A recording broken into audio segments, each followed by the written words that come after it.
ආයුවන් දුවේ පුතේ සිප් සවිය රේඩියෝ තක්සලාව තවත් කාලච්ඡේදයකින් අපි හමු වෙනවා. රජරට ගුවන්විදුලියේ සිසු ජන සමාජ සත්කාරය මේ දිනවල මුළු ලෝකයේම COVID-19 කොරෝනා වෛරසයේ නිසා පීඩාවට පත් වෙලා ඉන්නේ. ඉතින් අපේ ශ්‍රී ලාංකික පාසල් දරු දැරියෝ ගෙවල් වලට වෙලා පාසල් යන්නටත් නැතුව උපකාරක පන්ති වලට යන්නටත් නැතුව ආසන්න විභාග අපේක්ෂකයින් මේ අතරේ ඉන්නවා රාශියක්. ශිෂ්‍යත්වය සාමාන්‍ය පෙළ උසස් පෙළ. ඉතින් ඒ අය වෙනුවෙන් රජරට ගුවන්විදුලිය අධ්‍යාපනික සත්කාරක වැඩසටහනක් හැටියට සිප් සවිය රේඩියෝ තක්සලාව ආරම්භ කරනවා අද පටන්. ඉතින් මේ අද දවසේ අවසන් කාලච්ඡේදය අපි ආරාධනා කරනවා මේ කාලච්ඡේදයට ඔබ අප සමග එකතු වෙන්න. විශේෂයෙන් අපොස උසස් පෙළ 2020 අගෝස්තු මාසයේ විභාගයට පෙනී සිටින්නට බලාපොරොත්තු වන කලා විෂය ධාරාවෙන් අපේ දරු අධ්‍යාපනය හදාරන දරුවෝ සිංහල විෂය ඔබ කරනවා නම් පොතක් පෑනක් පැන්සලක් ළඟට කරගෙන රජරට ගුවන්විදුලිය වටා එක් වෙන්න මේ වෙලාවේ ඉඳන් හෝරාවකට ආසන්න කාලයක් අපි සෝදානම් ඔබට සිංහල විෂය පිළිබඳව ඔබේ දැනුම පුළුල් කරන්නට විභාග උපකාරක සත්කාරයක් මෙතෙන් පටන් ඔබ වෙත ගෙනෙන්නට. ඉතින් අද දවසේ මේ අධ්‍යාපනික සත්කාරය ගෙනීම සඳහා අපි උදෑසන පටන්ම අපේ ප්‍රවීණ ආචාර්යවරු රාශියක් වැඩසටහනට සම්බන්ධ වුණා.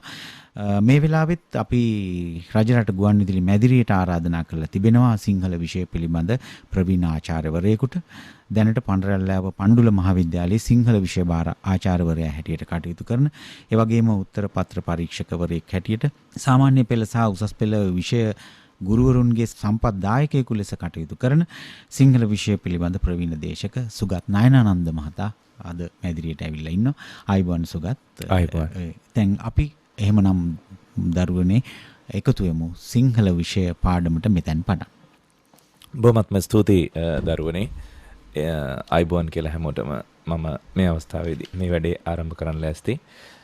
බොහොමත්ම ස්තුතියි රජරට සේවයට මෙවන් අවස්ථාවක ජාතික කර්තව්‍යයක් වෙනුවෙන් අප මේ වෙලාවේ මේ අපි සියලු දෙනා සම්බන්ධ කරගෙන මේ වැඩසටහන ක්‍රියාත්මක කරනවට ඇත්තටම සිප් සයුර රේඩියෝ තක්සලාව වැඩසටහන මේ COVID-19 අන්තරායෙන් අපි පීඩණයට පත් වෙලා ඉන්න වෙලාවක දරුවන්ට පාසල් යා ගන්න බැරිව උපකාරක පන්තියකට යා ගන්න බැරුව ඉන්න ගෙදරට වෙලා ඉන්න වෙලාවක මේ වගේ වැඩසටහනක් දියත් කිරීම හරහා රජරට සේවය ඇත්තටම බලාපොරොත්තු වෙන්නේ සිප් සයුර වැඩසටහන හරහා සිප් සවිය වැඩසටහන හරහා උත්සාහ කරන්නේ දරුවන්ට කෙසේ හෝ තමන්ගේ අධ්‍යාපන කටයුතු බාධාවකින් තොරව කරගෙන යන්න අවකාශයක් සලසා දීමට ඒ වෙනුවෙන් සිංහල විෂය සම්බන්ධයෙන් මාව මේ අවස්ථාවට සම්බන්ධ කර ගැනීම සම්බන්ධයෙන් රජරට සේවයට බෙහෙවින්ම ස්තුතිවන්ත වෙනවා දරුවනේ.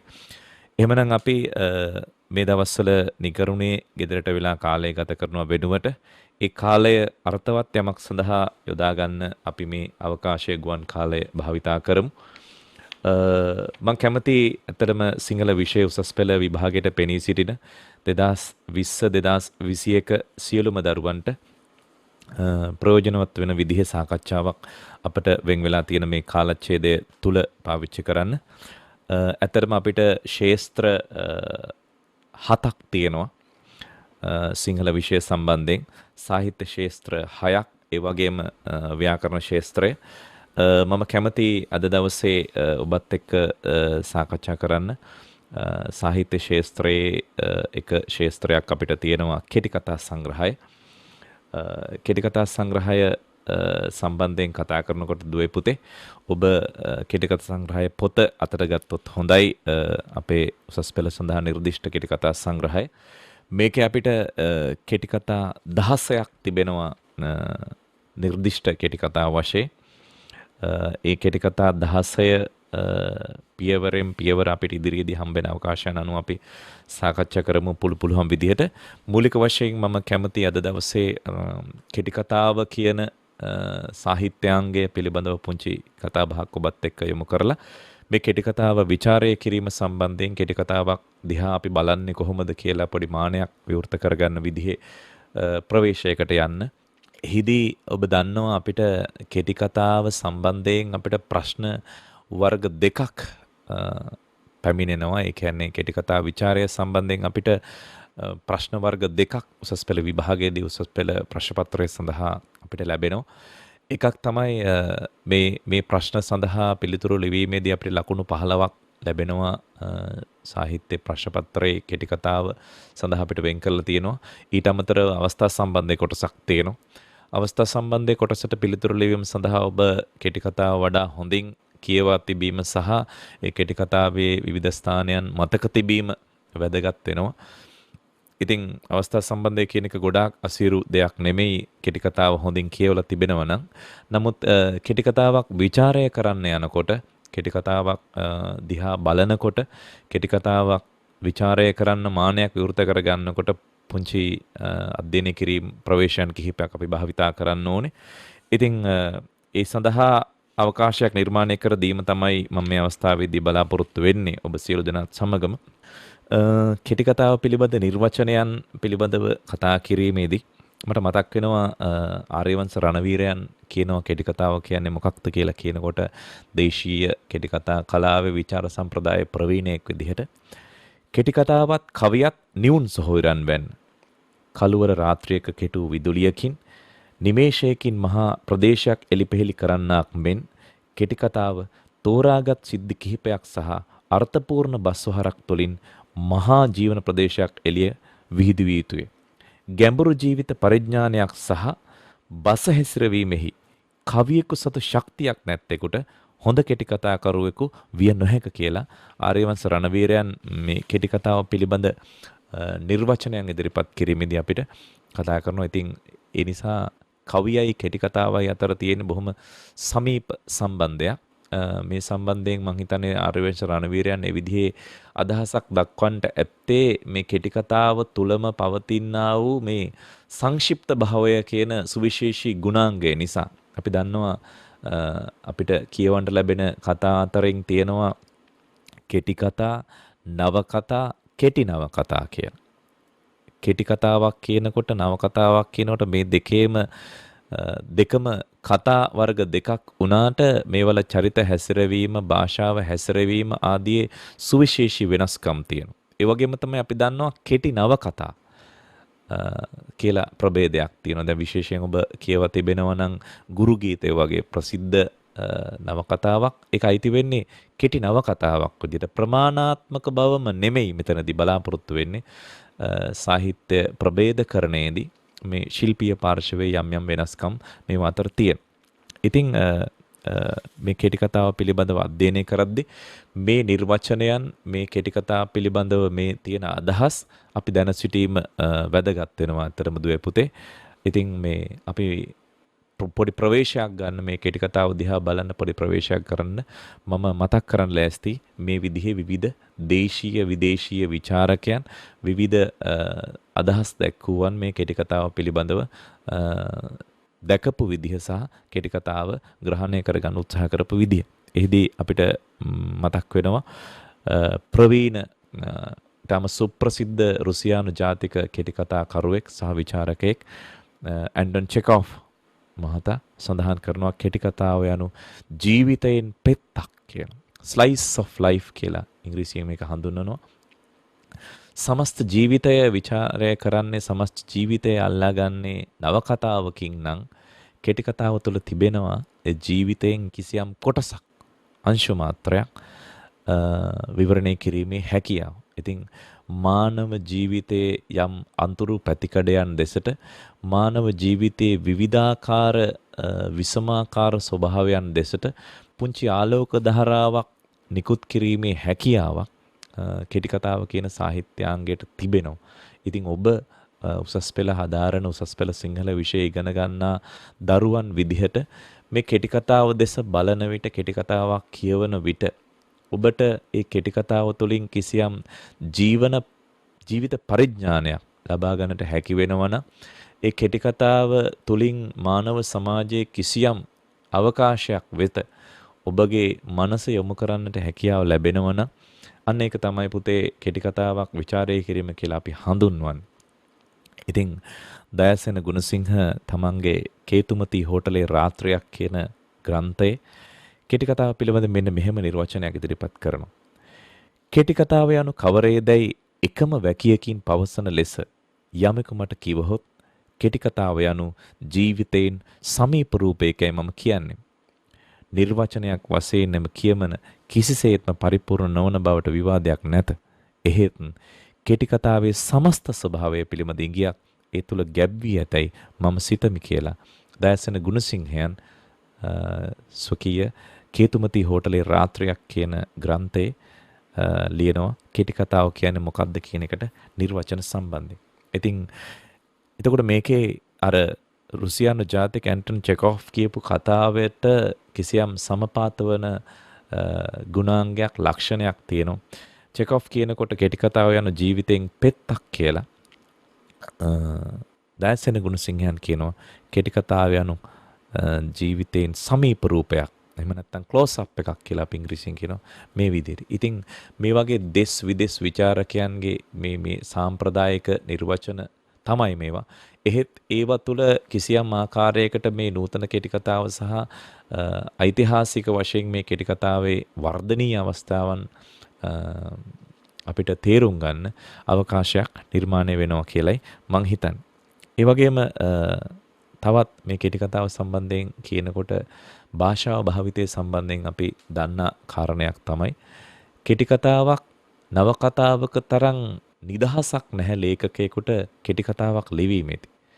කෙටි කතාවක් ලියන කෙටි කතා කරුවා ඊටම ප්‍රවේශම් සහගත විය යුතුයි ස්වකීය භාෂාව භාවිතා කිරීමේදී, සිදුවීම් ගලපාලීමේදී, චරිත හැසිරවීමේදී, අවස්ථා සිද්ධි නිරූපණය කිරීමේදී. මොකද කෙටි කතාවකට විශාල අවකාශයක් නැහැ කෙටි කතා කරුවෙකුට හැසිරෙන්න. ඊටාම සීමිත ප්‍රමාණයක් තිබෙන්නේ කෙටි කතාව තුල තමන්ගේ වපසරි. ඉතින් මේ වපසරිය තුල හැසිරීමේදී ඊටාම පරිස්සම් සහගත විය යුතුයි කෙටි කතා කරුවා තමන්ගේ කෙටි කතාවේ ධාරණාවේ ඒකත්වය දිගට පවත්වාගෙන යාම සඳහා. ඉතින් ඒ නිසා කෙටි කතා කරුවෙකුට අනවශ්‍ය තමන්ගේ කෙටි කතාව ලිවීම සඳහා නැත්නම් තමන්ගේ මුඛ්‍ය කාරණය හෙළිදරව් කිරීම සඳහා කෙටි කතා කරුවෙකුට අවකාශයක් නැහැ අනවශ්‍ය එකදු වචනයක්වත් භාවිතා කරන්න. ඒ නිසා කෙටි කතා කරුවා ඊටාම පරිස්සම් සහගත විය යුතුයි නවකතාවකට නවකතා රචනා කරන්නෙකුට සාපේක්ෂව. ඉතින් ඒ නිසා පුතේ දුවේ අපි කෙටි කතාවක් නිර්වචනය කරද්දි කෙටි කතාවක් අධ්‍යයනය කරද්දි කෙටි කතාවක් ਵਿਚාරය කරද්දි සැබෑ ලෙසම මේ කාරණය හිතේ තබාගත යුතුයි. කෙටි කතාවක් ਵਿਚාරය කිරීමේදී කෙටි කතා කරුවා කෙලෙසද පරිස්සම් සහගත වී ඇත්තේ මේ කෙටි කතාවේ චරිත, භාෂාව, ඒ වගේම අවස්ථා සිද්ධි, පසුබිම් නිරූපණ වගේ දේවල් හැසිරවීම සඳහා කියන. ඉතින් මේ කාරණේ ගැන මම කතා කරනකොට මට මතක් වෙනවා එඩ්ගර් ඇලන් ෆෝ කියන සුවිශේෂී විශ්ව කෙටිකතා කලාවේ සුවිශේෂී නමක් දිනාගත්ත කෙටිකතා කරුවෙක් එඩ්ගර් ඇලන් පෝ. ඉතින් එඩ්ගර් ඇලන් පෝ කියනවා කෙටිකතා කරුවා ස්වකීය රචනාව ලියාගෙන යද්දි කෙටිකතාවක් ලියාගෙන යද්දි ඔහු පරිස්සම් සහගත විය යුතු ආකාරය සහ ඔහු සිදුවීම් ගලපාලීම සම්බන්ධයෙන්. ඉතින් ඒ සම්බන්ධයෙන් මෙන්න මෙහෙම අදහසක් තියෙනවා ඇලන් පෝ කියලා. නිපුණ කලාකරුවා කතාවක් ගොතයි. ඔහු බුද්ධිමත් නම් ඒ කතාවට සිදුවීම් ඇතුළු කිරීම සඳහා තම අදහස වෙනස් වීමට ඉඩ දෙයි. ඔහුගේ කාර්යය නම් කතාවෙන් ඉදිරිපත් කිරීමට අපේක්ෂා කරන අභිප්‍රාය ඉතා හොඳින් ගෙනහැර පෑම සඳහා අවශ්‍ය සිදුවීම් පමණක් ගලපාලීමය. කතාවේ මුල් වාක්‍යම ස්වකීය අභිප්‍රාය ඉෂ්ට කරලීමට හේතුභූත නොවන්නේ නම් ඔහුගේ මුල් පියවරම අසාර්ථක වේ. කතාවේ මුල් තීරණය කරන ලද අභිප්‍රායට කිසියම් ආකාරයකින් හෝ සම්බන්ධ නොවන එකම වචනයකුදු ඒ නිර්මාණය තුළ තැබුවමනා නොවේ. එවැනි පරීක්ෂාවකින් සහ පරිශ්‍රමයකින් නිර්මාණය කර ලැබූ අවසාන චිත්‍රයේ දෙස කලාත්මකව බලන්නෙකු තුළ පරිපූර්ණ තෘප්තියක් ජනිත යුතු මනාවකි. මේකේ සරල අදහස ගත්තොත් අපිට කියන්න පුළුවන් ඇලන් පෝ කියන්නේ කෙටි කතාව ආරම්භයේදී කිසියම් වචනයක්, වාක්‍යයක්, අදහසක් භාවිතා කරනවා නම් ඒ අදහස, වාක්‍ය, ඒ වචනය කෙටි කතාවේ අවසානය දක්වාම ඒ අරමුණ කරා ගෙන යන්නට හැකියාව තිබිය යුතුයි කියන එක. යම් ආකාරයකට මේ පිළිබඳ දහස් දක්වන විචාරකයෝ කියනවා කෙටි කතාවක් ආරම්භයේදී කොහෙදී හරි තැනක සඳහන් වෙනවා නම් බිත්තියෙහි තුවක්කුවක් එල්ලා ඇත කියලා. කෙටි කතාව අවසන් වෙන්න කලින් ඒ තුවක්කුව පත්තු වෙන්න ඕනේ කියලා. එහෙම නැත්නම් ඒ වාක්‍යයේ වචනේ සිදුවීම පාවිච්චි කරන එකේ තේරුමක් නැහැ කියලා. ඉතින් මේ විදිහට බොහොම විශ්ව සාහිත්‍යයේ ඊටාම සුවිශේෂී නිර්මාණ ප්‍රභේදයක් හැටියට අපිට කෙටි කතාව සඳහන් කරන්න පුළුවන් දුවේ පුතේ. ඒ නිසා අද මේ සිප් සවිය අධ්‍යාපන සත්කාරය රජරට ගුවන්විදුලියෙන් මේ සිප් සවිය රේඩියෝ තක්සලාව මේ වැඩසටහන අධ්‍යාපනික වැඩසටහන ඔස්සේ මම බලාපොරොත්තු වෙනවා අපේ කෙටි කතා සංග්‍රහයට අදාළ උසස් පෙළ කෙටි කතා සංග්‍රහයට අදාළ මේ කෙටි කතාවන් පිළිබඳව කතා කරන්නත් ඒ කෙටි කතාවන් වල ශිල්පීය පාර්ශවය පිළිබඳව ඔබත් එක්ක පොඩි සාකච්ඡාවක් නිරත වෙන්නත් මේ කෙටි කතාව කියවලා මේ කෙටි කතාවෙන් අපේ ජීවිතයට ලබා දෙන ජීවිත පරිඥානය පිළිබඳවත් ඒ වගේම අපේ උසස් පෙළ විභාගය සඳහා පෙනී සිටින විදිහට අපිට කොහොමද මේ කෙටි කතාව දිහා බලලා ඒ කෙටි කතාවෙන් අපිට විචාරයක් ගුණ කරගන්න පුළුවන් වෙන්නේ සහ ඒ කෙටි කතාවන් ඔස්සේ අපිට ප්‍රශ්න කොයි විදිහේ ප්‍රශ්න ලැබෙවිද කියන එක සහ ඒ පිළිබඳව කතා කරන්න. ඉතින් කෙටි කතාවක් විචාරය කිරීමේදී ඒ කෙටි කතාව දිහා බලන්න ඕනේ. එහෙම නැත්නම් කෙටි කතා විචාර සිද්ධාන්ත කියලා මූලික මිම්මක් එහෙම නැත්නම් රාමුවක් එහෙම නැත්නම් අපිට ස්ථිර අච්චුවක් තීරණය කරන්න බෑ. කෙටි කතාව මෙන්න මේ විදිහටයි වෙන්න ඕනේ. මේ විදිහට තියෙනවා නම් මේක සාර්ථක කෙටි කතාවක්. එහෙම නොවෙනවා නම් මේක සාර්ථක කෙටි කතාවක් නෙවෙයි කියලා අපිට තීරණය කරන්න එහෙම අච්චුවක් සකස ගන්න බෑ. එහෙත් කෙටි කතාව පිළිබඳව අධ්‍යයනය කිරීමේදී කෙටි කතා විචාර සිද්ධාන්ත ගොනු කිරීමේදී මූලික වශයෙන් අපිට ඇත්තටම මේ කෙටි කතා සංග්‍රහයේ ප්‍රස්තාවනාව තුලත් දීර්ඝ වශයෙන් හඳුන්වා දීමක් තියෙනවා මේ කෙටි කතා දිහා බලන්න ඕනේ කොහොමද කියන එක සම්බන්ධයෙන්. ඉතින් මූලික වශයෙන් ප්‍රවීණ කෙටි කතා රචකයෙක් විචාරකයෙක් වන මහාචාර්ය කුලතිලක කුමාරසිංහයන් ඉදිරිපත් කළා තියෙනවා කෙටි කතාව දිහා බලන්න ඕන මානය පිළිබඳ කිසියම් රාමුවක් එහෙම නැත්නම් ආකෘතියක් අපි කියන ෆ්‍රේම්වර්ක් එකක් මේ කෙටි කතාව අධ්‍යයනය කරද්දී කෙටි කතාවක් විචාරය කරද්දී මේ කියන ලක්ෂණ මේ කියන සිද්ධාන්ත මේ කියන කරුණු කාරණා ඒ කෙටි කතාව තුළ අන්තර්ගත වනවා නම් ඒක කිසියම් ආකාරයකට සාර්ථක කෙටි කතාවක් කියලා ඒ දුවේ පුතේ අපි මතක තියාගන්න ඉන්න ඕනේ.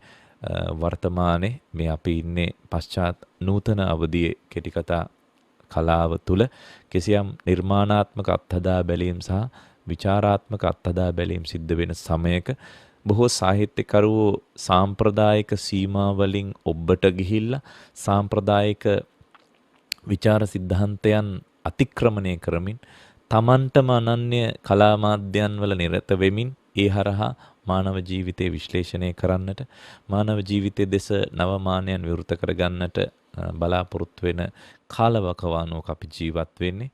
එවැනි කාලයක් තුල අපිට විචාර සිද්ධාන්තයන් කියන එක අද තියෙන සිද්ධාන්තය හෙට අහෝසි වෙන හෙට දවසේ අලුත් සිද්ධාන්තයක් පැන නගින සහ ඒවා තවත් අයගේ විවිධාකාර විවේචනයන් වලට එහෙම නැත්නම් විවිධාකාර ප්‍රතික්ෂේප කිරීම වලට බඳුන් වෙන කාලවකවානුවක ඉන්නේ. ඒ නිසා අපි මේ අවස්ථාවේදී මේවා අච්චු විදිහට පාවිච්චි කරන නරකයි විචාරය කිරීම සඳහා.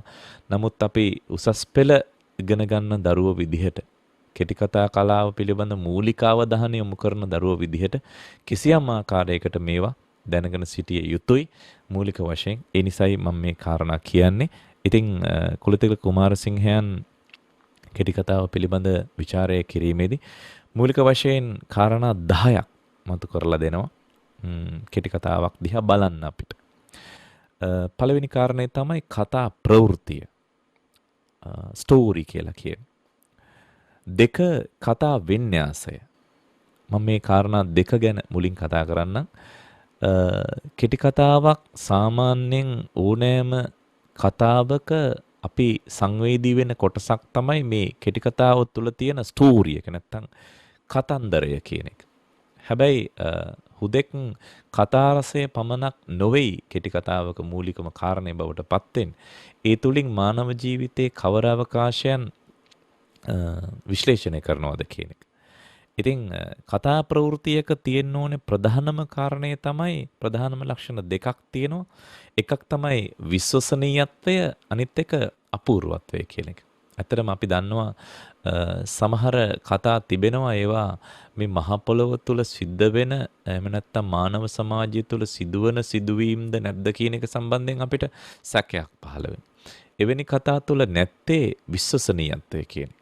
ඒ වගේම තමයි සමහර කතා තියෙනවා ඒවා විශ්වසනීය වුණාට ඒවා අපූර්වත්වයකින් යුක්ත නැහැ. එහෙම නැත්නම් පෙර නොවූ විරු බවක් ඒ කතා තුල අන්තර්ගත වෙන්නේ නැහැ. ඒ නිසා ඇත්ත වශයෙන්ම කෙටි කතාවක් මනසේ පාඨකයාගේ ග්‍රහණයට ලක්වීම සඳහා කෙටි කතාවේ කතා ප්‍රවෘත්තියේ තිබෙන්න ඕනේ මූලිකම ලක්ෂණ දෙකක් තමයි විශ්වසනීයත්වය සහ අපූර්වත්වය කියන එක. එතකොට දැන් අපිට මේ කෙටි කතා සංග්‍රහයේ නිර්දිෂ්ට වෙලා තියෙන කෙටි කතා 16 තුල මේ කියන ලක්ෂණය අපිට දක්නට ලැබෙනවා. ඇත්තටම මේවා මානව සමාජයෙන් මේ ශ්‍රී ලාංකේය සමාජයෙන් ග්‍රහණය කරගත්ත ලාංකේය සමාජය තුළ රෝපණය වෙච්ච මනුෂ්‍යත්වයේ සම්බන්ධ කිසියම් අවකාශයක් ඒ තුලින් අපිට අනාවරණය වෙනවා. ඒ නිසා විශ්වසනීයත්වයේ වගේම අපූර්වත්වයේ කියන කාරණේ අපිට දක්නට ලැබෙන මේ කෙටි කතා තුල. ඊළඟට කතා වින්‍යාසය කියලා කියන්නේ හේතුඵල සම්බන්ධය කියන එක. මේකත් සාම්ප්‍රදායික අදහසක්.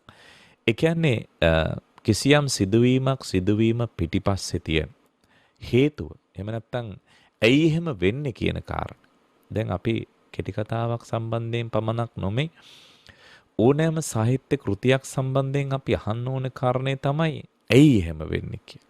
ඒක කිසියම් තාර්කික බවක් තියෙනවා. වර්තමානයේ බොහෝ දුරට සාහිත්‍ය පරිශීලනය නොකරන සමාජයක් බවට අපි පත් වෙලා තියෙන කාලෙක කියවීමෙන් දුරස්ත වෙච්ච කාලෙක අපි බොහෝ දේවල් ශ්‍රව්‍ය දෘශ්‍ය මාධ්‍යයෙන් ග්‍රහණය කරගන්න කාලෙක අපි අහන්නේ නැති ප්‍රශ්නයක් තමයි ඔය ඇයි කියන ප්‍රශ්නේ. ඇයි එහෙම වෙන්නේ කියන්නේ. කිසියම් මානව සම්බන්ධයක මානව ක්‍රියාකාරීත්වයක මානව සමාජයේ කිසියම් සිදුවීම් මාලාවක ප්‍රශ්න කිරීමක් තිබෙනවා නම් අපි තුල ඇයි එහෙම වෙන්නේ කියලා. අන්න එතනින් අපිට උත්තරය හම්බ වෙනවා. අපිට ධාරණය කරගන්න පුළුවන් කාරණේ හම්බ වෙනවා. ඉතින් මේ හේතුඵල සම්බන්ධය කියන එක අතිශයින් වැදගත් වෙනවා. මොකද හේතුව කතන්දරය ඔහේ ගලාගෙන යාම කියන කාරණයට පරිබාහිරව ඇයි එහෙම වෙන්නේ කියන එක ඇතුලේ අපිට අපේ මානව සංහතියේ සමස්ත අර්බුදයන්ට විසඳුම් කිසියම් ආකාරයකට සාහිත්‍යකරු ග්‍රහණය කරගත්ත හැටි සහ ඒවා විශ්ලේෂණය කරගත්ත හැටි අපිට අවබෝධ වෙනවා. ඒ වගේම තමයි මේ කතා වින්‍යාසය. ඊළඟට චරිත නිරූපණය. මේ කෙටි කතා තුළ අන්තර්ගත වෙන චරිත මොනතරම් දුරට මානව සමාජයේ ජීවත් වෙන චරිතවලට සමානයිද කියන එක. ඊට පස්සේ පසුබිම් නිරූපණය හෙවත් පරිසර වර්ණනා කියලා කියනවා. ඒ කියන්නේ කෙටි කතාවක් තුළ කිසියම් චරිතයක් ස්ථානගත වෙන භෞතික ස්ථානය. ඒ කියන්නේ මේ චරිතය ඉන්නේ මෙන්න මේ වගේ තැනක කියලා කියන්නත් ඒ වගේම කෙටි කතාවේ ඒ චරිතයේ සිතට නංවන සිතුවිලි නිරූපණය කිරීමට මේ කියන කාරණා දෙකටම අපි පාවිච්චි කරන ශිල්පීය උපක්‍රමයක් තමයි පසුබිම් නිරූපණය හෙවත් පරිසර වර්ණනා කියලා කියන්නේ. එතකොට අපි සමහර විට පරිසර වර්ණනාවක් කියවන්නේ බොහෝ දුරට ඒ චරිතය ස්ථානගත වෙලා ඉන්න තැන ගැන අවබෝධයක් ලබා ගන්න පමණයි.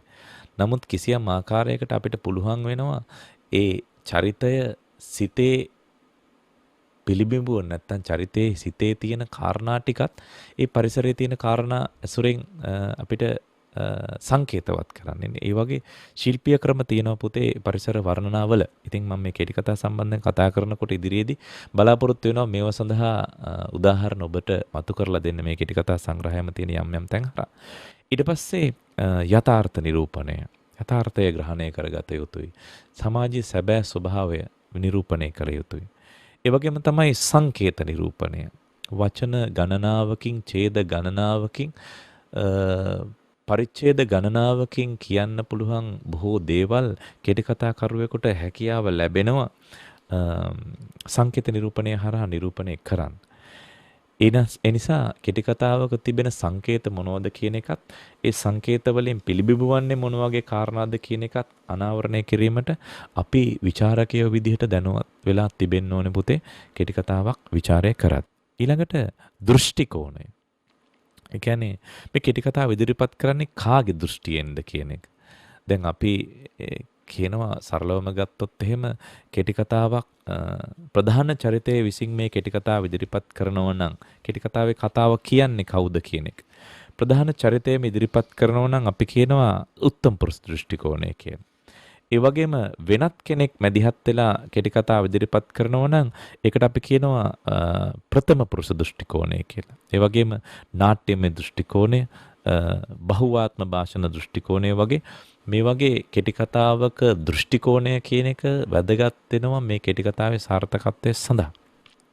ඊළඟට වෙනවා ජීවන දෘෂ්ටිය. ඒ කියන්නේ මේ කෙටි කතාව තුලින් අපිට ජීවිතය පිළිබඳ ලබා දෙන ජීවිත පරිඥානය කුමක්ද කියන. එතකොට මෙන්න මේ කාරණා වැදගත් වෙනවා කෙටි කතාවක් විචාරය කිරීමේදී. ඒ වගේම නිර්මාණාත්මක භාෂාව කියන එක. කොහොමද චරිතයක සමාජ මට්ටම භාෂාවෙන් කියන්නේ. එතකොට චරිතයක පසුබිම කොහොමද භාෂාවෙන් හංගවන්නේ කියන එක.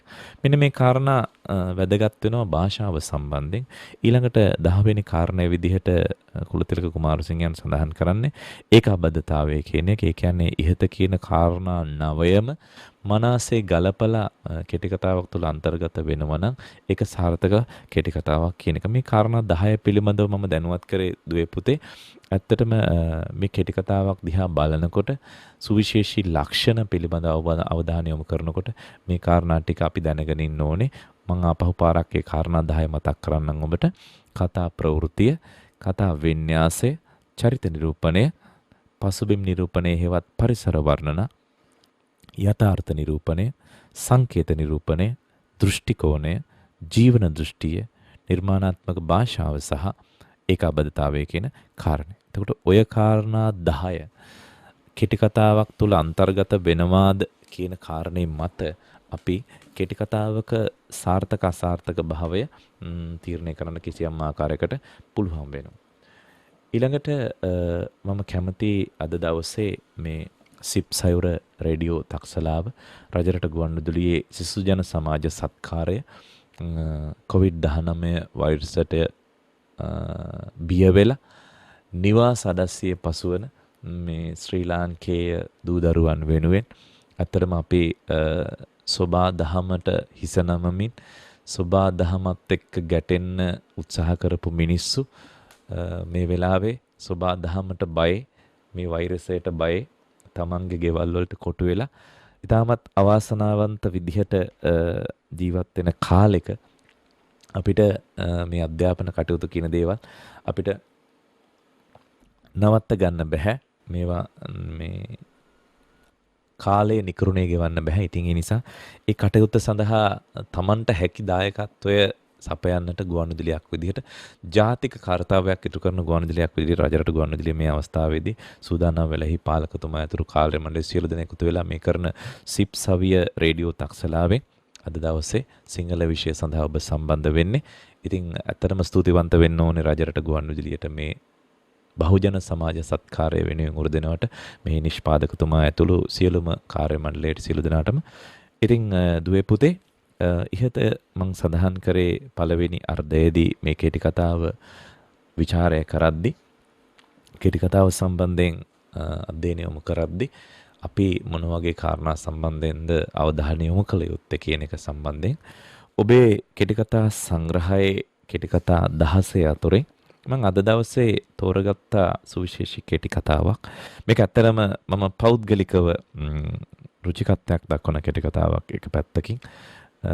ඒ වගේම තමයි ලාංකේය කෙටි කතා කලාවේ ද්විතීක අධියර නියෝජනය කරන මුල් කාලීන කෙටි කතා වලින් පරිබාහිරව දෙවෙනි අධියරේ කෙටි කතා කරුවෙක් විදිහට අපිට හඳුන්වන්න පුළුවන් බොහොම ශ්‍රේෂ්ඨ කෙටි කතා කරුවෙක් කේ ජයතිලක මහත්මගේ ඔහුගේ නොනිමිසිත්තම කියන කෙටි කතා සංග්‍රහයේ අන්තර්ගත වෙන නොනිමිසිත්තම කෙටි කතාව උසස් පෙළ සඳහා නිර්දිෂ්ටයි. නොනිමිසිත්තම කෙටි කතාව විචාරය කිරීමේදී නොනිමිසිත්තම කෙටි කතාව අධ්‍යයනය කිරීමේදී අපිට ඉහත කී කාරණා සහ ඊටත් සුවිශේෂී විදිහට ජයතිලක මහත්මයා ජයතිලක මහත්මයා මේ කෙටි කතාව රචනා කිරීමේදී පාවිච්චි කළ තියෙන ශිල්ප උපක්‍රම මොනවද? මේ කෙටි කතාව තුලින් සමාජයට, ලෝකයට, ජීවිතයට අවධානය යොමු කරන්නට අපේක්ෂිත කාරණා මොනවද කියන එක ගැන පුංචි කතා බහක් දුවේ පුතේ ඔබ වෙනුවෙන් කතා කරන්න මම විශ්වාස කරනවා. ඔබ මේ වන විට 2020-2021 විභාගයට පෙනී සිටින්නට බලාපොරොත්තුෙන් ඉන්න දරුවෝ නම් 2020 දරුවෝ නම් බොහෝ දුරට මේ කෙටි කතාව කියවලා ඇති. 2021 දරුවෝ වුණත් සමහර අය මේක කියවලා ඇති. සමහරට ඔබගේ පාසලේ උපකාරක පන්තියේ මේ කෙටි කතාව පිළිබඳව සාකච්ඡා වෙලා ඇති. සමහරට කියවලා ඇති ඔබ. ඉතින් මේ කෙටි කතාව නොනිමිසිත්තම නමින්ම නම් කරලා තියෙන ඔහුගේ කෙටි කතා සංග්‍රහයේ එන කෙටි කතාවක් ජයතිලකයන්ගේ. මේ කෙටි කතාව කලාව සම්බන්ධයෙන් එක්තරා විදිහකට කලාව සම්බන්ධයෙන් සහ කලාකරුවෙක් සම්බන්ධයෙන් කේන්ද්‍රගත වෙච්ච කෙටි කතාවක්. ඊට අමතරව මෙහි කලාකරුවාගේ බිරිඳ සහ ඔහු අතර ඇතිවන මේ විවාහ සම්බන්ධයෙන් අපිට කාරණා ගණනාවක් තියෙන කෙටි කතාවක්. ඉතින් මේ කෙටි කතාව දෙස බලනකොට අපි දුවේ පුතේ අපි මූලික වශයෙන් අවධානය යොමු කරන්න ඕනේ කාරණා කිහිපයක් මම මුලින් වශයෙන් කියන්නම්. මුලින්ම කෙටි කතාව සම්බන්ධයෙන්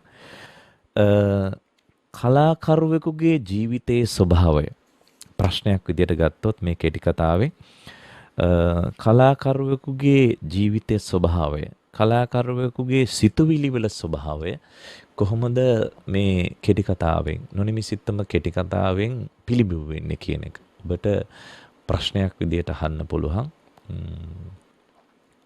කලාකරුවෙකුගේ ජීවිතයේ ස්වභාවය, කලාකරුවෙකුගේ සිතුවිලි කොහොමද මේ කෙටි කතාව තුළින් නිරූපණය වෙන්නේ කියන එක.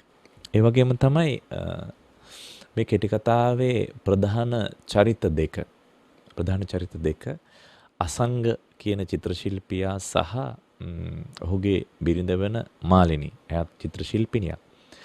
එතකොට අසංග සහ මාලිනී එකම ක්ෂේත්‍රයක නියැලෙන්නන් වුණාට දෙන්නම චිත්‍ර ශිල්පිය වුණාට ඔවුන්ගේ ජීවිතවල ජීවන අපේක්ෂාවන් සහ කලාව පිළිබඳව ඔවුන් දෙදෙනාගේ මතවාදවල තිබෙන පරස්පරතාවයන් නිරූපණය කරන කෙටි කතාවක් විදිහට අපිට මේ කෙටි කතාව හඳුන්වන්න පුළුවන්. ඇත්තටම වර්තමාන සමාජය තුළ මේ කලාව කියන කාරණය ස්ථානගත වෙන තැන පිළිබඳව අපිට කිසියම් ගැඹුරු විවරණයක් විචාරයක් මේ කෙටි කතාව හරහා අවධානය යොමු කරන්න පුළුවන්. මේ සම්භාව්‍ය කලාව සහ ජනප්‍රියවාදී කලාවට මිනිස්සු දෙන වටිනාකම, මාධ්‍ය අනාවෘතිය, මාධ්‍ය විසින් කලාව ස්ථානගත කරන තැන, කලාකරුවට දෙන වටිනාකම, මෙන්න මේ වගේ කාරණා ගණනාවක් අපිට මේ කෙටි කතාව හරහා විවරණය කරන්න පුළුවන් වෙනවා පුතේ. ඉතින් අපි කෙටි කතාවේ සාරය ගත්තොත්, කෙටි කතාවේ මූලිකම කතා සාරය ගත්තොත් අසංග කියලා චිත්‍ර ශිල්පියෙක් සිටිනවා. ඔහු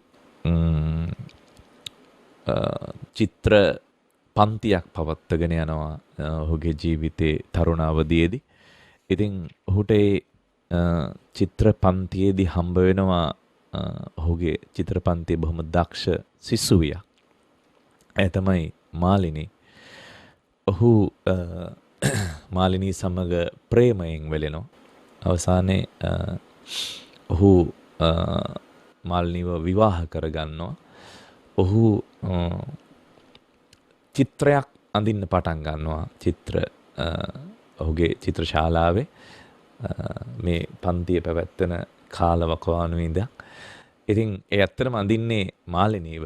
හැබැයි ඔහුට කිසිම විටක මේ චිත්‍රය හවර කරගන්න බැරි වෙනවා. අර බොහෝ කලාකරුවෝ සම්පූර්ණ කරපු කලා ප්‍රකාශන වලට වඩා අසම්පූර්ණ ප්‍රකාශන වැඩි කියනවනේ.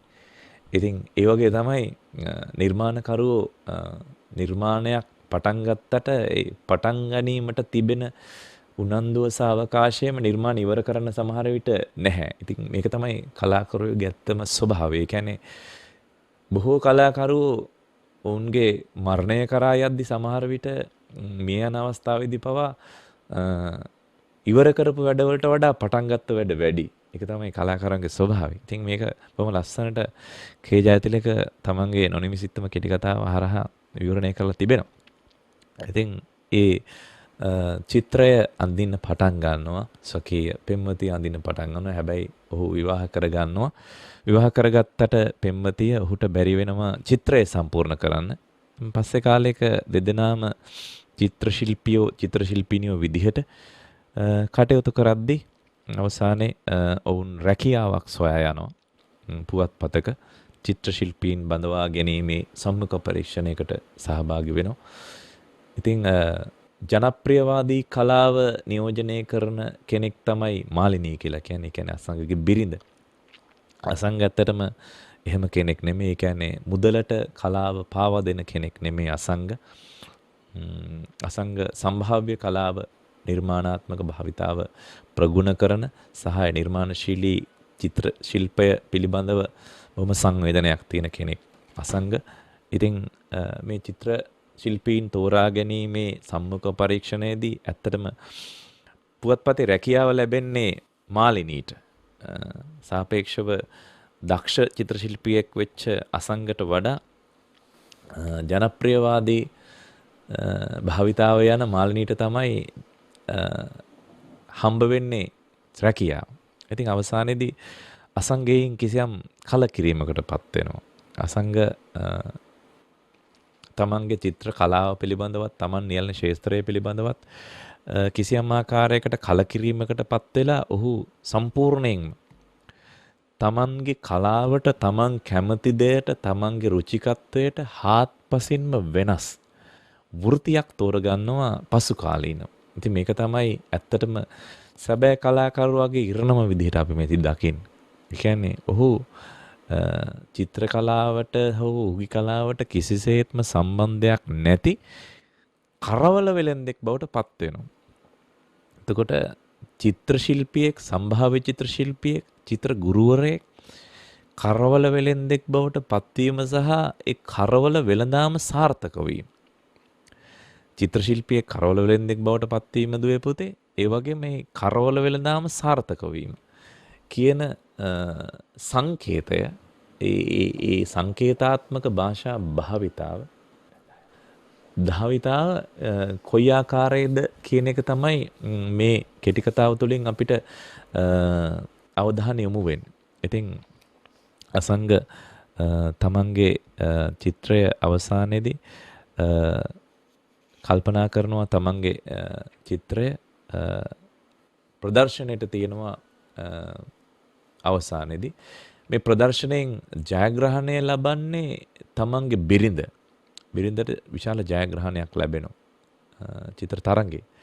බිරිඳගේ චිත්‍රය අගය කිරීමකට ලක් කරනවා. බිරිඳගේ චිත්‍රය බොහොම දෙස් විදෙස් විචාරකයන්ගේ ප්‍රශංසාවට ලක් වෙනවා. ඉතින් ඒ ලක්වීම සඳහා දායක වෙච්ච චිත්‍රය ඇත්තටම තමන් ඇඳි චිත්‍රය. එහෙම නැත්නම් තමන්ගේ බිරිඳව අඳින්න පටන් ගත්ත ඒ චිත්‍රය. ඉතින් තමන්ගේම චිත්‍රය, තමන්ගේම අසම්පූර්ණ චිත්‍රය, මේ කෙටි කතාවේ නමත් එන්නේ නොනිමිසිත්තම නමින්.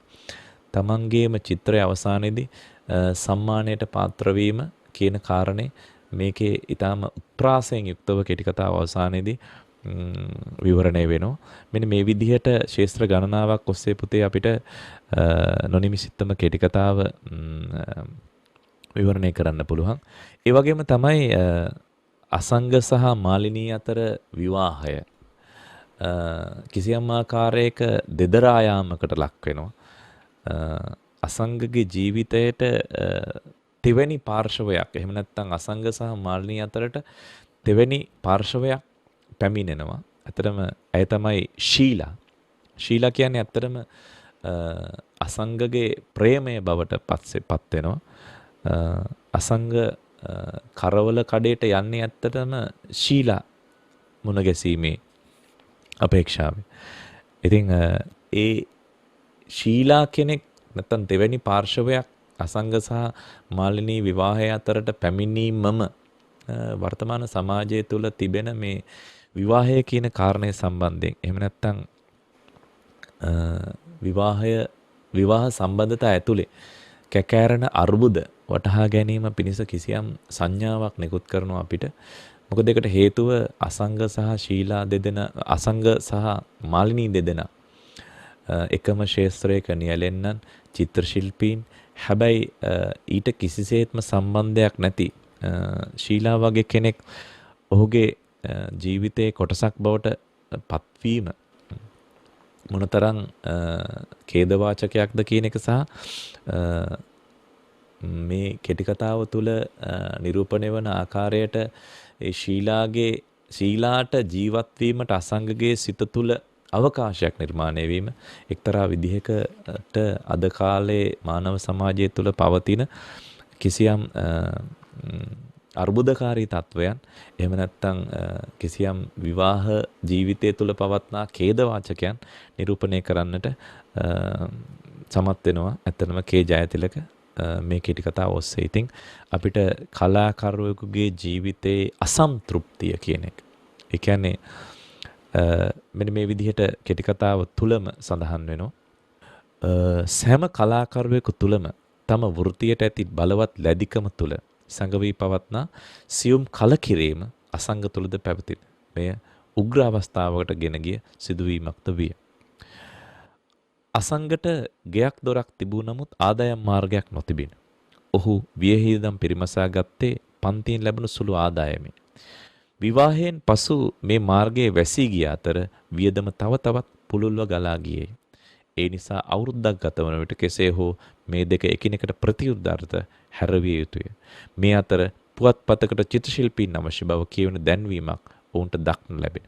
අසංගත් මාලිනී දෙදෙනාම එයට ඉල්ලුම් කළහ. එතකොට මේ ආර්ථික ප්‍රතිලාභය පිණිස තමයි අසංග මේ පුවත්පතේ රැකියාව සඳහා ඔහු ඉල්ලුම් කරන්නේ. එහෙත් ඔහුට ඇතිවෙච්ච කලකිරීම ඉතාමත් වේදනාබරිත කලකිරීමක් වෙනවා. ඊට පස්සේ තමයි ඔහු කරවල වෙළඳාම කියන පැත්තට යන්නේ. ඒක කෙටි කතාවේ මෙන්න මේ විදිහට සඳහන් වෙනවා. අසංගගේ කරවල වෙළඳාම ඇති කලේ යහපත් ප්‍රතිඵලද අයහපත් ප්‍රතිඵලද යන්න පැවතීම දුෂ්කරය. එය මිශ්‍ර ප්‍රතිඵල ඇති කර යයි කීම වඩා නිවැරදිය. එක් අතකින් ඉන් තමා දෙස හැරී තිබුණු මාලිනීගේ මුහුණ අනිත් අතකට හැරුණි. තමා රක්ෂාව ලැබීම ගැන ඔහු තුළ ඊර්ෂ්‍යාවක් හටගන්නටයි ඈ තුළ කාටක් ඇතිවිය. එය සිත තුළ සංගවාගෙන සිටියා විනා ප්‍රකාශ කිරීමට ඉක්මන් වැඩියයි ඈ කල්පනා කළාය. අනික් අතට කරවල වෙළඳාම ඔහු බලාපොරොත්තු වූවට වඩා වාසිදායක ව්‍යාපාරයක් විය. ඉල්ලුමට වැඩිවන විට සැපයුමද අධික විය. හිස් වෙළඳසැලට පැමිණි කරවල තොගය ඉන් පිටත්ව ගියේ මුදලින් ලාච්චුද පුරවා තව කරවල කොටසක් ගබඩාවේද රඳවාගෙන. ඒ එකම අසංග තුල වූ කලාකරු පලා ගොස් ඔහු නොදැනුවත්වම ව්‍යාපාරිකයෙක් එහි ඇතුළු වී සිටියේ. එතකොට ප්‍රවීණ චිත්‍ර ශිල්පියෙක් සම්භාව්‍ය චිත්‍ර ශිල්පියෙක් අවසානයේදී සාර්ථක කරවල වෙළෙන්දෙක් වීම පසුපස තිබෙන උත්ප්‍රාසය ඇත්තටම මේ කෙටි කතාවේ කේ ජයතිලකයන් ඊටාම සංකීර්ණ විදිහට අපිට අල්ලලා දෙනවා. ඒ වගේම තමයි මේ කෙටි කතාව තුළ පවතින තව මානව සම්බන්ධතා පිළිබඳ විග්‍රහයේදී තියෙන වැදගත් කාරණයක් තමයි මම පෙරත් සඳහන් කරේ පුතේ ඔයගොල්ලන්ට මේ අසංග සහ ශීලා අතර පවතින ප්‍රේමය සහ ක්‍රමක්‍රමයෙන් අසංගගේ ජීවිතයෙන් මාලිනී ඈත්වන ආකාරය.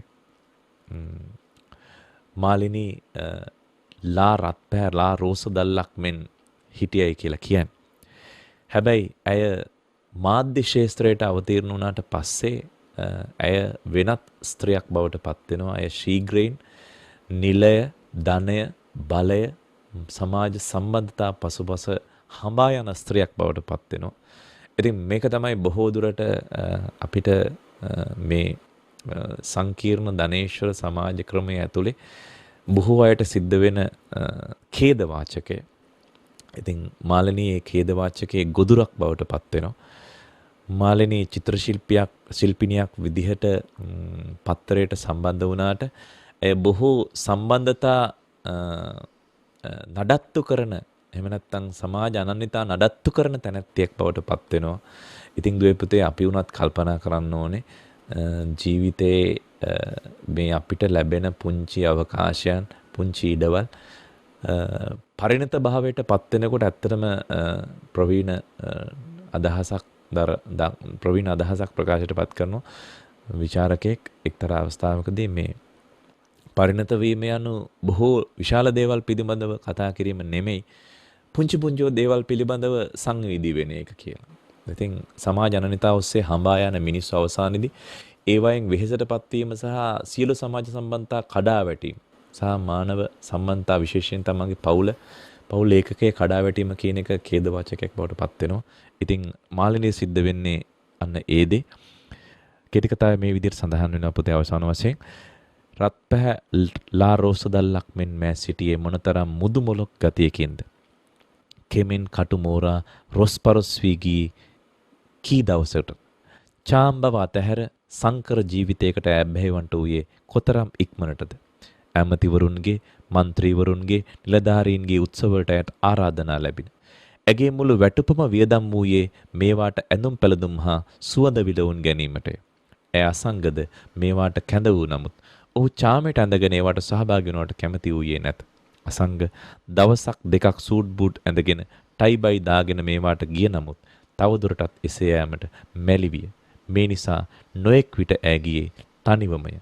ඉහළ බලවතුන් හැකිතරම් කිට්ටුවෙන් ඇසුරු කිරීමට ඈ මේවායේදී උත්සාහ කළා. ඉතින් මෙන්න මේ සංකීර්ණ ජීවිතයට අවතීර්ණ වෙච්ච මාළිනිට සිද්ධ වෙච්ච දේ අවසානයේදී අය සම්මානනීය චිත්‍ර ශිල්පියක් වුණේ අසංග විසින් ඇඳ නිම කරන්නට නොහැකි වූ සිතුවම ප්‍රදර්ශනයකට තැබීමෙන්. ඒ කියන්නේ තවදුරටත් ඇය සම්මානනීය චිත්‍ර ශිල්පිනියක් උනේ අර පෙරකී අසංග විසින් අර සම්භාව්‍ය කලාකරුවා විසින් අර තමන්ගේ වෘත්තීය ජීවිතය සම්පූර්ණයෙන්ම අතහැර ඊට වඩා හාත්පසම වෙනස් වෘත්තියකට අවතීර්ණ වෙච්ච චිත්‍ර ශිල්පියෙක් කලවර වෙලෙන්දෙක් බවට පත් වෙච්ච ඒ අවාසනාවන්ත ඉරණමට ලක් වෙච්ච අසංගගේ චිත්‍රයම ප්‍රදර්ශනයට තබලා ඉතින් මේ ධනේශ්වරය ඇතුලේ තවදුරටත් මිලක් නියම වෙන්නේ නැති දෙයක් නැහැ.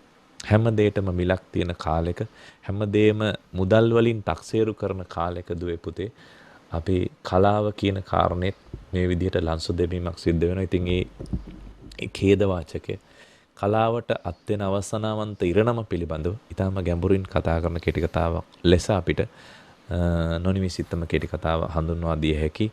මේ කෙටි කතාව සම්බන්ධයෙන් තවත් බොහෝ කාරණා තිබෙනවා පුතේ අපිට කතා කරන්නට. ඉතින් ඔබ කල්පනා කරන්න ප්‍රධාන වශයෙන් අසංගගේ චරිතය, අසංගගේ චරිතයේ තිබෙන චරිත ලක්ෂණ, ඔහු චිත්‍ර ශිල්පියෙක් විදිහට ජීවිතය ආරම්භ කරලා කරවල වෙලෙන්දෙක් විදිහට ජීවිතය අවසන් කරන හැටි, මාළිනීගේ චිත්‍ර ශිල්පයේ ඇතුලේ මාළිනීගේ ගමන් මාර්ගය, ඒ වගේම තමයි අසංග සහ මාළිනී දෙදෙනාගේ විවාහය අතරට ශීලාගේ පැමිණීම, ශීලාට ආදරය කිරීම කියන කාරණේ කෙටි කතාව අවසානයේදී මෙහෙම කියනවා. මගට බට නමුත් අසංගට යන්න තැනක් නොතිබිනි. ඔහු මග නතර වී යමක් නිශ්චය කරන්න උත්සාහ කරන්නාක් මෙන් මද වේලාවක් කල්පනා කරේ. යන්න ඕන ශීලාගේ ගෙවල් පැත්තේ. සර් නේද කලාකාරයෙක් වෙන්න තිබ්බේ. මෙන්න මේ විදිහටයි කෙටි කතාව අවසන් වෙන්නේ. ඉතින් මෙන්න මේ කලාවේ ඛේදවාචකය, මානව සම්බන්ධතාවල ඛේදවාචකය, ප්‍රාග්ධනයේ ඔස්සේ ගමන් කරන මිනිසුන් හති වැටිලා අවසානයේ ඒ ප්‍රාග්ධනයේම ගොදුරක් බවට පත් වෙන හැටි මේ ඛේදවාචකය ඊටාම සියුම් ලෙස විවරණය කරන කෙටි කතාවක් විදිහට පුතේ දුවේ අපිට මේ කෙටි කතාව හඳුන්වන්න පුළුවන්. එමනම් ඔබ නොනිමිසිතම කෙටි කතාව කියවද්දී අපි අද මේ කරපු සාකච්ඡාව කිසියම් ආකාරයකට ඔබට උදව්වක් උපකාරයක් වෙයි කියලා මම විශ්වාස කරනවා. ඉතින් අපි එහෙමනම් මේ වැඩසටහන අද කාල පරිච්ඡේදය මෙතකින් අවසන් වෙනවා. සිප් සවිය රේඩියෝ තක්සලාව රජරට ගුවන්විදුලියේ සිසු ජන සමාජ සත්කාරය වෙනුවෙන් ආරාධනා කර සියලුම දෙනාට රජරට ගුවන්විදුලි සියලුම දෙනාටම ස්තුතිවන්ත වෙනවා මේ අවකාශය ලබා දීම වෙනුවෙන් බොහොම ස්තුතියි. ඔව් දුවේ පුතේ සිප්සවිය රේඩියෝ තක්සලාවේ අවසාන කාලච්ඡේදයේ මේ විදිහට හමාර වෙද්දී අද දවසේ රජරට ගුවන්විදුලියේ සිසු ජන සමාජ සත්කාරයක් හැටියට අපි පවත්වපු මේ සිප්සවිය රේඩියෝ තක්සලාවේ අවසන් කාලච්ඡේදයේ දිසාපාමොක් භූමිකාව දැරුවේ පඬරැල්ලෑව පණ්ඩුල මහාවිද්‍යාලයේ සිංහල විෂය භාර ආචාර්ය එවැගේම විභාග දෙපාර්තමේන්තුවේ උත්තර පත්‍ර පරීක්ෂක සාමාන්‍ය පෙළ උසස් පෙළ විෂය සම්පත්දායක ගුරුවරයෙකු ලෙස කටයුතු කරන සිංහල විෂය පිළිබඳ ප්‍රවීණ දේශක සුගත් නයනානන්ද රජරට ගුවන්විදුලිය වෙනුවෙන් සුගත් නයනානන්ද මහත්මයාණනි ඔබතුමාට බෙහෙවින්ම ස්තුතිවන්ත වෙනවා මේ අවදානම් සහගත කාලවකවානුවක වුණත් ඒ අවදානම නොතකා දරුවන්ගේ දැනුම සුපෝෂිත කිරීම සඳහා රජරට ගුවන්විදුලියත් එක්ක එක්කාසු වීම සම්බන්ධයෙන් එහෙමනම් දයාබර දරුවනේ අද දවසේ අපේ සිප්සවිය රේඩියෝ තක්සලාවේ සියලු කාලච්ඡේද මේ විදිහට අවසන් වෙද්දී මතක් කරන්නට අවශ්‍යයි අද මේ සත්කාර්ය ඔබ වෙත ගෙනීම සඳහා නාද ශික්ෂණය කරමින් ක්‍රියාකාරී සහායක දායකත්වයේ සැපයුවේ හිතවත් මෝක්ෂනා සමගින් මහින්ද හිතවතුන් දෙපළ ඒ වගේම උදෑසනදී අපට විශ්ව උදව් කළා මේ කටයුත්ත මෙහෙයවීම සඳහා දායකත්වයේ ලබා දුන්නේ වත්මන් පාලකතුමා රජරට සේවයේ අතුල විජේසුන්දර මහත්මයා. ඉතින් මම මේ කටයුත්ත ඔබ වෙත සමීප කළ සනත් චන්ද්‍රසේකර හෙට දවසේ ඔබට මෙවන් කාලච්ඡේද 5කින් තවත් ඔබේ දැනුම සුපෝෂණය කරන්නට රජරට ගුවන්විදුලියත් එක්ක එක්කාසු වීමේ බලාපොරොත්තුවෙන් අද දවසේ සිප්සවිය රේඩියෝ තක්සලාවෙන් සමුගන්නට අවසර. ඔබ සියලු දෙනාටම නැන සවිය පිරි යහපත් හෙට දවසක්. ආයුබෝවන්.